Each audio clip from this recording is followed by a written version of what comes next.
is the chief of the Savannah Police Department. I also have Mayor Van Johnson of the city of Savannah. We want to talk to you about a recent use of force case involving the Savannah Police Department. We each have a different piece to share with you today. Because it is an open case, ethically I can only discuss the process. I reviewed the video cam, the body cam video, and statements this past Friday. Although I'm not going to comment on the video except to say that it was sufficiently concerning that I decided to immediately schedule it for a grand jury. The date of the grand jury is the week of September 4th, 2020. Georgia law requires that if a police officer is accused of a crime during their official duties, 20 days notice of the grand jury must be given. If you look around this country, people are demanding justice. The best way I can ensure justice is to put this case before a grand jury as quickly as possible and to allow the criminal justice process to begin. Chief Mentor is going to discuss a piece with you, as is Mayor Johnson, who was present. Since taking office, the mayor created a use of force task force. The chairman of the task force is one of my prosecutors, Diane McLeod. She's the Chief Assistant District Attorney of Juvenile Court. At this time, I would allow or ask Chief Mentor to join. Thank you.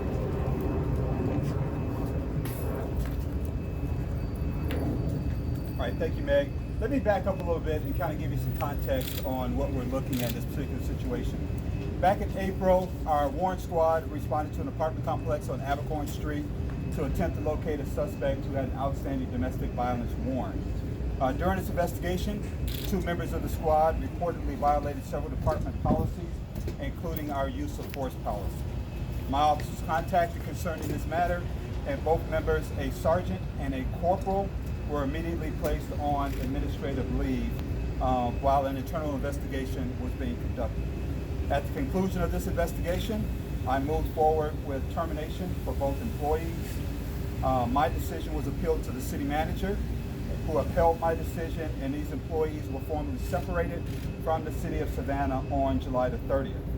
I'm going to ask Mayor Johnson to come up and discuss some of his involvement in this and community involvement in this, and then I'll come back and talk to you a little bit more about my conversation with the district attorney's office. Mayor Johnson. Thank you. Good afternoon. Thank you, Chief Mentor, District Attorney Heath. I also have with us the City Manager, Pat Monahan, and Alderman for the 4th District, Nick Palumbo, who has joined us. If you want to change culture, you have to do things differently. If you're going to do things differently, you have to do things intentionally.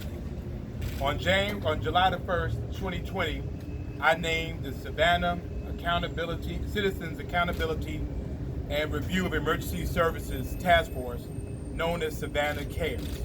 This is approximately 20 individuals, one nominated by each member of the City Council, and then members from various parts of our community, including clergy, including law enforcement officers, to be able to do 4 things. First is to review the Savannah Police Department's use of force policies. Secondly, to engage the community about their experiences with the Savannah Police Department. The next thing was to be able to engage, report to the community, and then to work with the police department to institute reform. And the unique thing about this moment in time is that this task force had already been meeting. They've already been working with the police department, reviewing our use of force policies. This presented a unique opportunity for us to change the paradigm, and I'd ask Chief Mentor to give the opportunity for this task force to be able to review the body cam video and to give recommendations based on as they saw it. This is essentially the citizens being involved in this process. So on last Friday, the CARES task force gathered in person, and they reviewed the body cam video, and they made a recommendation to the chief that the actions of the officers warranted a referral to the district attorney's office. Before I go back to Chief Mentor, I will say that we continue to support the men and women of the Savannah Police Department, who we feel absolutely is the best police department in the world. These are hardworking, well-credentialed professionals that have given their life to public service. We will not stand or tolerate in this administration and going forward people who do bad things. And so therefore we want to make sure that's absolutely clear. We want to make sure that the public is a part of that process. And so the public had an opportunity through Savannah Cares to be a part of that process, and they made their recommendation to Chief Mitchell. Chief.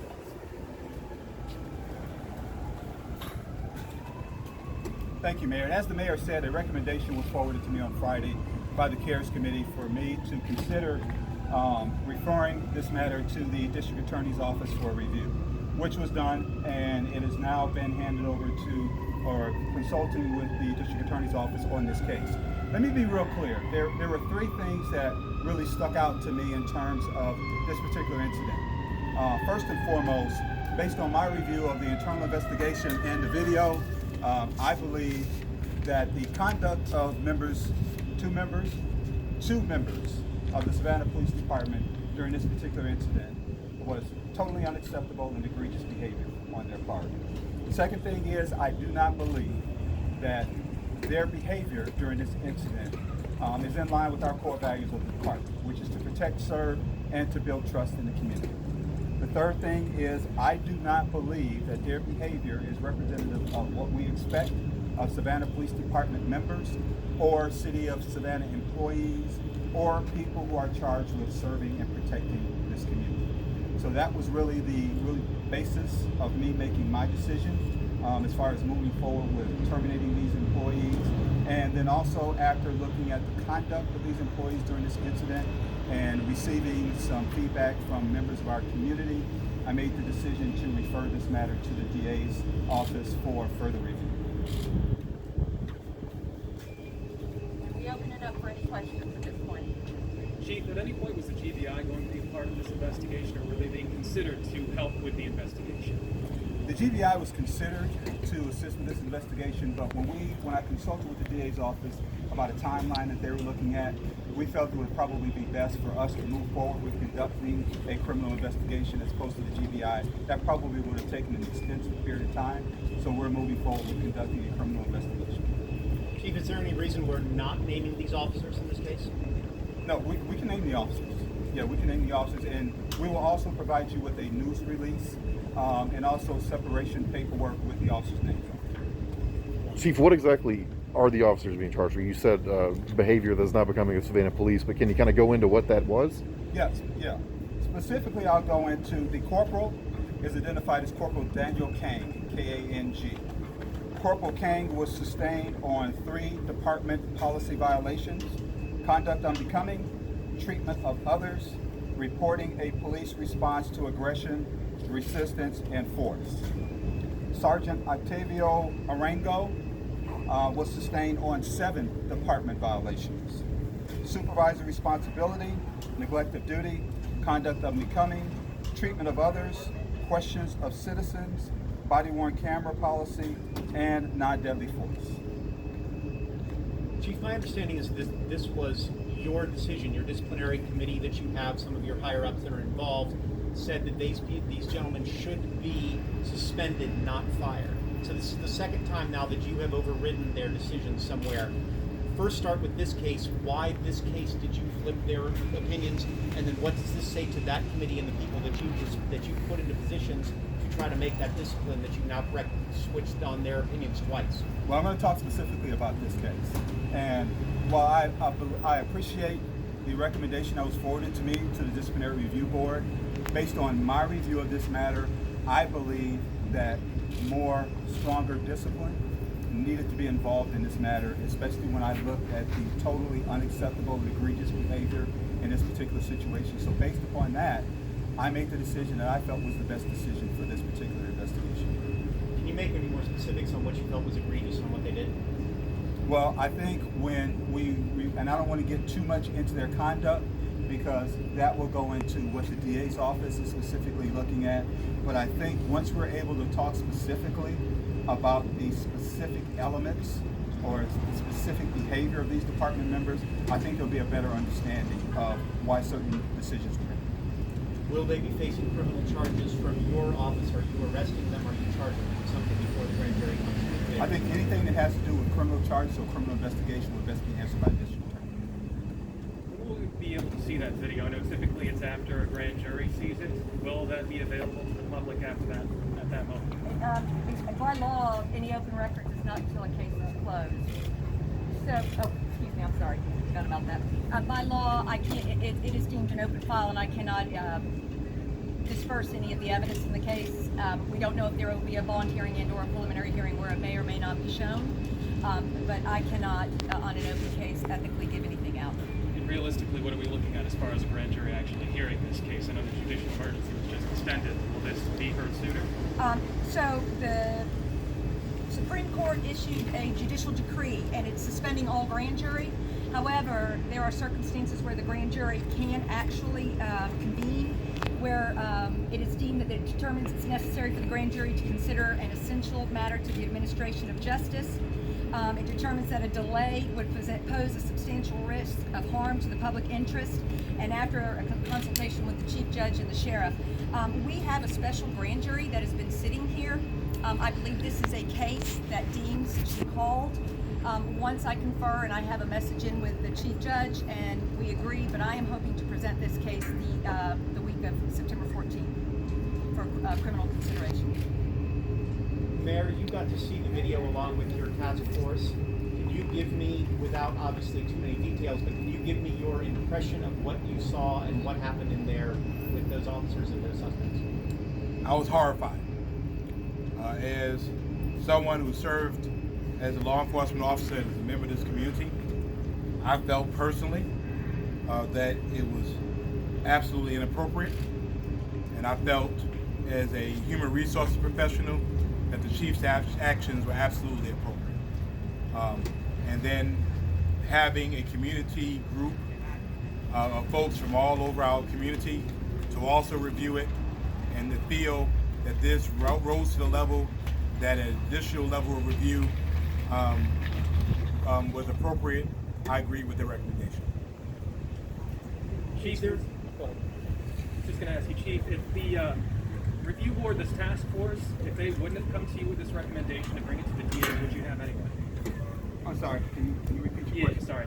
Would you have taken this case to the DA for review if the task force had not brought this to you and asked you to take it on their behalf? Yes, I would have. That was a recommendation that I was already considering prior to having discussions with the task force. So yes, I would have. Any other previous issues with these two officers, Corporal Gang or Sergeant Rango? I can tell you there is one previous incident in Sergeant Arango's personnel file.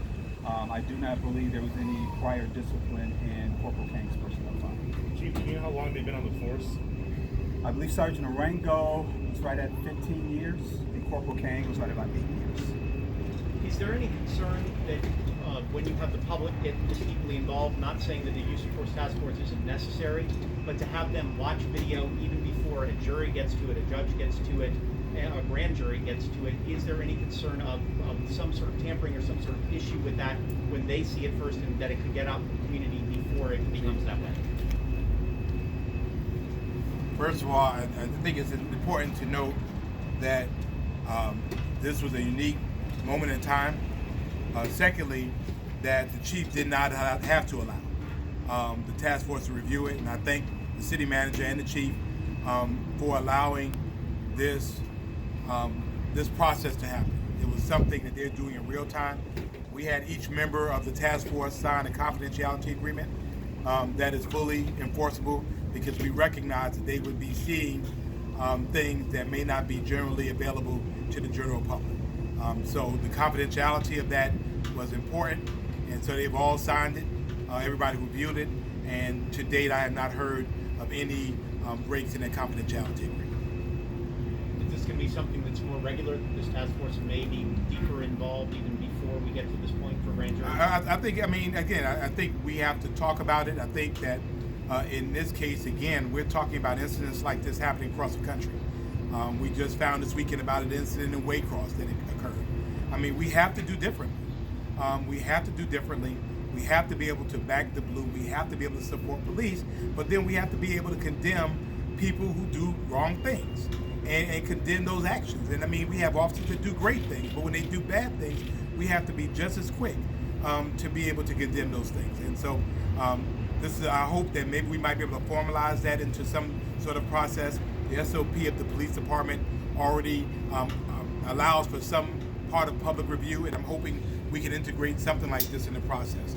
And again, I'm glad in this case that the chief's decision and the recommendation of the task force concurred.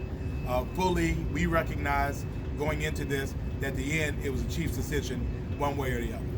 And this is sending that message to the community, you think, to make sure that they understand what's going on and to take this heed? Yeah, it's a message to the community that I meant what I said on that hot day at the end of May, that it was going to be a new day in Savannah, that Black lives matter, everyone's lives matter.